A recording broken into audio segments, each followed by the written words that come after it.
السلام علیکم دوستو۔ 19ویں صدی کی شروعات میں چین کے سمندروں پر ایک عورت کے خوف کی حکمرانی تھی، ایک ایسا خوف جس کے آگے دنیا کی بڑی بڑی سلطنتیں بے بس تھیں، چاہے وہ چین کی مقامی حکومت ہو یا اس دور کی سب سے بڑی اور جدید بحری طاقت برطانیہ، یہ سب اس کے راستے میں آنے سے گھبراتے تھے۔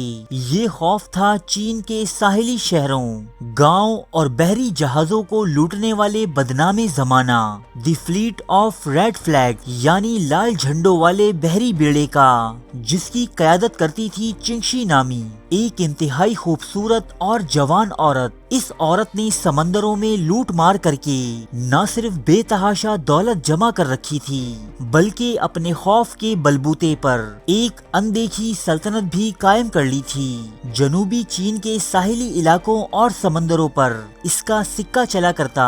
جنوبی مشرقی چین کے ساحلی علاقوں پر واقع شہر اور گاؤں اسے باقاعدہ ٹیکس دیا کرتے اور وہاں چنگشی کے بنائے ہوئے اصول و قوانین نافذ ہوتے۔ اس کا بحری بیڑا سینکڑوں جنگی جہازوں اور تقریباً 70,000 لٹیروں پر مشتمل تھا۔ ان سب پر اپنی حکمرانی قائم رکھنے کے لیے اس عورت یعنی چنگشی نے انتہائی سخت قوانین ترتیب دیے تھے، جن کے سبب اسے جنوبی ایشیا کا سب سے بڑا اور بھیانک خوف مانا جانے لگا۔ یہ قوانین جہاں اس کی قائم کردہ ریاست پر لاگو ہوتے، وہیں اس کے زیر دست کام کرنے والے لٹیرے بھی ان قوانین سے ماورا نہ تھے، خصوصاً قیدیوں کے معاملات میں لاپرواہی اور انہیں غلامی کے لیے مجبور کرنا چنگشی کو بالکل پسند نہ تھا۔ سمندری لوٹ میں میسر آئی بدصورت عورتوں کو فی الفور چھوڑ دیا جاتا۔ اگر چنگشی کے دستے میں شامل کوئی لٹیرا کسی حسین عورت کو اپنے پاس رکھنا چاہتا تو اس پر لازم تھا کہ وہ اس عورت سے شادی کرے اور اسے ایک بیوی کے تمام حقوق دے۔ کسی قیدی عورت کے ساتھ ریپ اور زبردستی کی سزا موت تھی، چاہے وہ لٹیرا کتنا ہی طاقتور کیوں نہ ہو۔ چنگشی نامی اس عورت کو دنیا کی تاریخ کا سب سے بڑا سمندری ڈاکو تسلیم کیا جاتا ہے، لیکن یہ طاقت و حکومت چنگشی نامی اس سمندری ملکہ کو کسی تھال میں رکھی ہوئی نہ ملی تھی۔ اس کی زندگی کی ابتدائی کہانی بھی کچھ کم دلچسپ نہیں۔ چنگشی کا جنم 1775 عیسوی چین کے صوبے گونگ ڈونگ میں ہوا۔ اس کی غربت اور تنگ حالی اسے کمسنی میں ہی ایک فلوٹنگ بروتھل یعنی تیرتے ہوئے فحاشی کے مرکز تک لے آئی۔ 18ویں صدی عیسوی میں ایسے جنسی مراکز دنیا بھر میں عام تھے جو سمندری جہازوں میں قائم ہوتے اور ایک جگہ سے دوسری جگہ تیرتے پھرتے۔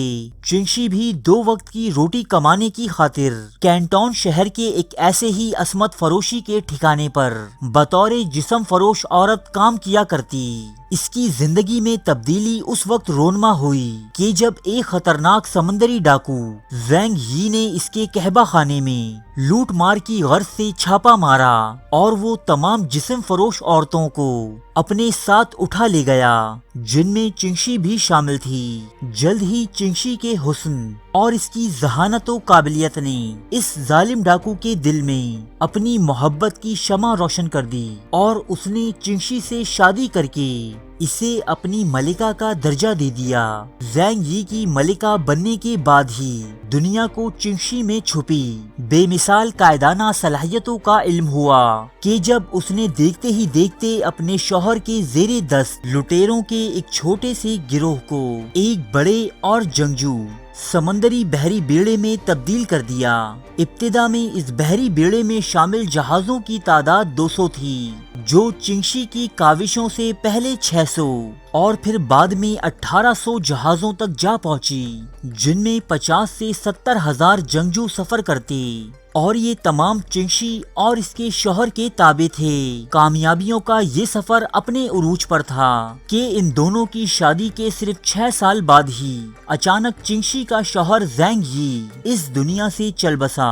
اس کے شوہر کی موت کے بعد اس کے بحری بیڑے کے بہت سے لوگ چنگشی کو اسی عصمت فروشی کی کیچڑ میں واپس دھکیلنا چاہتے تھے جس سے چند سال قبل وہ نکل کر آئی تھی۔ لیکن اس نے کمال مہارت سے ان تمام سازشوں کا مقابلہ کیا اور بالآخر اپنے شوہر کے منہ بولے بیٹے چینگ پاؤ کی مدد سے لٹیروں کی اس جماعت کی سردار بن بیٹھی۔ یہاں سے شروع ہوتا ہے چنگشی کی بے مثال کامیابیوں کا دور، جنہیں اس نے اپنی بہترین لیڈرشپ اور بے باک بہادری کے سبب سمیٹا۔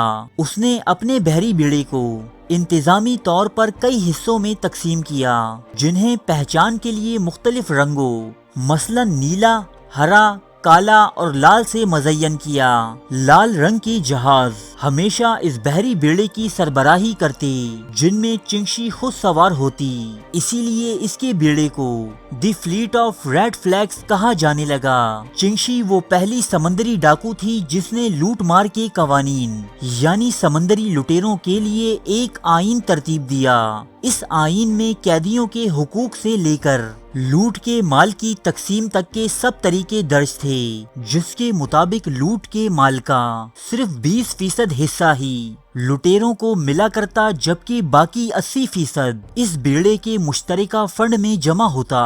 آج تک کسی کو یہ معلوم نہ ہو سکا کہ آخر چنگشی کے پاس کتنی دولت تھی، لیکن مورخین کے مطابق وہ اس وقت دنیا کی امیر ترین عورت بن چکی تھی۔ اس کے بنائے آئین پر عمل درآمد کروانے کی خاطر چنگشی نے سخت ترین سزائیں مرتب کر رکھی تھیں، مثلا کسی بھی مجرم کے پیروں میں میخیں ٹھوک کر اسے جہاز کے عرشے پر کھڑا کر دیا جاتا اور پھر خوب کوڑے برسائے جاتے۔ اس کے علاوہ کسی مجرم کے کان، ہاتھ یا دیگر عضو کاٹ دینا بھی عام سزائیں تھیں۔ چنگشی کے مرتب کردہ ان سخت قوانین کے سبب لوگ اس کی شخصیت کو ایک بھیانک خواب سے تشبیہ دیتے۔ تمام جنوبی چین میں اس کی دہشت بیٹھی ہوئی تھی۔ سرکاری فوجی جہاز چاہے وہ چینی ہوں یا پرتگالی، فرانسیسی ہوں یا انگریزی، سب کے سب اس عورت سے شکست کھا چکے تھے۔ چنگشی کے عروج کے دنوں میں اس کی طاقت اس حد تک بڑھ چکی تھی کہ دنیا کی تمام حکومتیں اسے ناقابل شکست تسلیم کرنے لگیں اور چنگشی کے علاقوں سے دور رہنے میں ہی اپنی عافیت سمجھتیں۔ ایسی طاقت اور شان و شوکت آج تک دنیا کے کسی بھی سمندری لٹیرے کو نہ ملی تھی جیسی چنگشی کے حصے میں آئی۔ بالآخر چینی حکومت نے تھک ہار کر چنگشی اور اس کے تمام ساتھیوں کو لوٹ مار سے باز رہنے پر رہائی دینے کا وعدہ کیا، جسے چنگشی کی جانب سے تسلیم کر لیا گیا۔ معاہدے کے مطابق لوٹ مار کا تمام مال و اسباب چنگشی کے پاس ہی رہا۔ اس معاہدے کے بعد چنگشی نے اپنے ہی منہ بولے بیٹے چینگ پاؤ سے شادی کر لی اور ایک پرسکون زندگی گزارتی رہی۔ اپنے دوسرے شوہر کی موت کے بعد وہ ایک مرتبہ پھر اسی شہر یعنی کینٹون روانہ ہوئی، جہاں وہ کبھی بطور ایک فاحشہ کام کیا کرتی تھی، اور یہاں اپنے ایک ذاتی جوئے خانے کی بنیاد رکھی۔ اپنی موت یعنی 1844 عیسوی تک چنگشی اسی شہر میں مقیم رہی۔ چنگشی کی داستان آج بھی چین کی عورتوں میں خاصی مقبول ہے، جو یہ سبق دیتی ہے کہ عورت بھی مردوں کی طرح ہر کام انجام دے سکتی ہے، اچھے سے اچھا، برے سے برا اور سفاک سے سفاک تر۔